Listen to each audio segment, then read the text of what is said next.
Ang bawat paggising natin sa umaga ay isang napakagandang biyaya, kaya dapat lagi tayong nagpapasalamat sa bawat araw na ibinibigay ng Diyos sa atin. Kaya naman, manalangin tayo sa ngalan ng Ama na siyang lumikha ng langit at lupa. Amen. Ama naming makapangyarihan sa lahat, maraming salamat po sapagkat ginising mo ako ngayong umaga. Isang bagong araw na naman ang aking haharapin. At dahil dito, lubos-lubos ang aking pasasalamat. Sa unang mga sandali ng aking araw, nais kong mapuspos ng iyong biyaya at pagmamahal. Kaya narito ako upang makapiling ka sa panalangin.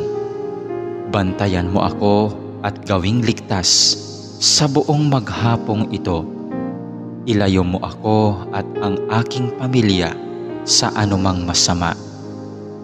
Maituon ko nawa ang aking pag-iisip, pananalita at asal tungo sa iyo.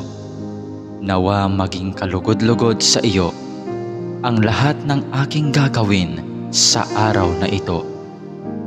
Panginoon ko at Diyos ko, naniniwala at nananalig ako na naririto ka at kapiling ko sa mga sandaling ito, na nakikita mo ako at iyong naririnig ang aking mga daing, mga kahilingan at mga panalangin.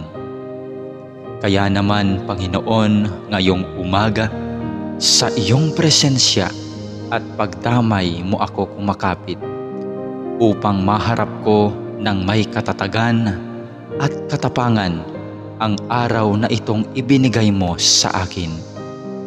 Mapagmahal na Panginoong Diyos, na nalaman kong mahal mo ako at binabantayan mo ako palagi. Sa oras man ng kasiyahan at lalong-lalo na sa panahon ng kagipitan at pagsubok. Tulungan mo akong huwag makalimot sa katotohanan ito. Maraming salamat po sa biyaya mong pag-ibig at pag-iingat na hindi mo ipinagkait sa akin, sa kabila ng lahat ng kasalanan at pagkukulang ko. Puno ng pag-asa akong magpapatuloy sa araw ni ito sa aking mga dapat gawin dahil na rin sa iyong pagtulong.